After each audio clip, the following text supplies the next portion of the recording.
Hey, Preds Nation. Oh, were you expecting an intro? Well, I was expecting this team to totally get 4 points out of the possible 4 points against lowly Detroit, but we didn't get that performance, so why the heck should I give a regular performance for these videos? I gave Jersey Guy the night off. He's gone off for a walk. He says I give him nightmares when I yell, so it's best that he get out of the house while he still can. And hey, it stopped snowing in Vancouver for now, so he should be fine outside. Preds back to their old habits that have plagued them this season of letting their opponents score first, as early in the first, Robbie Fabry makes 1-0 Detroit. I don't know if anybody noticed, but it took the Preds until at least halfway through the first to get one shot on goal tonight against Detroit.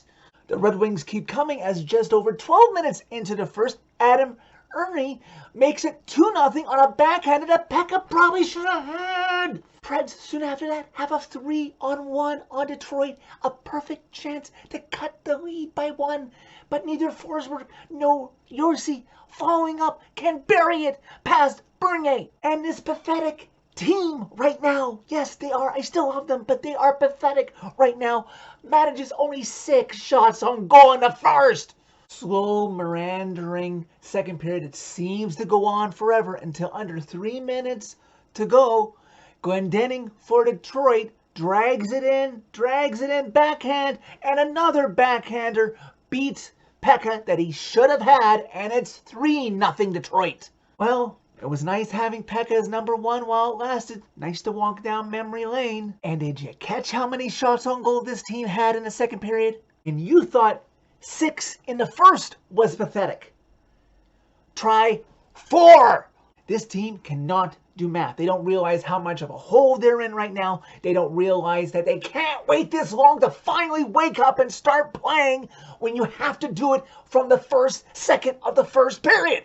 And just what happened in Florida last week when Pekka came in for Saros. Saros comes in to replace Pekka after his crappy start today. But hey, everyone's playing like crap tonight. But on the bright side, 8 minutes into the third, Phillips scores his 7th, so there's that. Imagine how much worse this team would be without number 9 in the Preds lineup. You know, I had totally forgotten about it until Forsberg scored to make it 3-1 Detroit. That Facebook memories reminded me this morning that it was exactly 3 years ago tonight that the Preds made their historic comeback against St. Louis, where they were down 3-0 with 10 minutes left to go in the third, capped it off, tied it 3-3, and then Forsberg won it in a walk-off overtime shootout goal. Well, I said it on Twitter. I could have told you that wasn't going to happen tonight.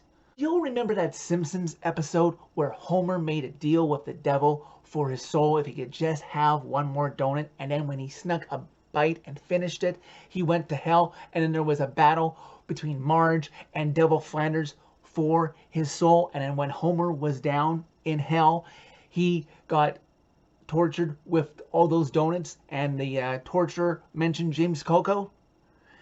I feel like James Coco watching this team this season. This team is going to drive me insane. After the 3-1 goal, Ellis gets tackled by a Detroit player as he's trying to keep the puck in, and a rush goes the other way, and it's an on-man rush that Ellis obviously would have been back for if he hadn't been tackled, and Mantha makes it 4-1. Yes, it would be nice if the refs actually caught one of those penalties this season, as I know the Preds opponents have gone away with a few, but the Preds have got to stop putting themselves in that position that late in the game where that doesn't really matter anyways. Oh look, whoopee, Grimaldi scores to make it 4-2 with under a minute left. Oh, like the Preds are really going to score 2 goals that quickly to tie it at 4. Like I said at the beginning, no proper intro, there won't be a proper outro to this video. This team is not making the playoffs. There. I said it. See what you can get from members of the old guard while you still can, while they still have a shred of talent, and start playing the kids. I mean Tobinin, I mean Tomasino, and I mean Carrier. At least then, if the kids are playing, Preds Nation would have something to look forward to watching every Preds game, hoping for that team to rise like a phoenix from the ashes and be a playoff contender again. I'm done.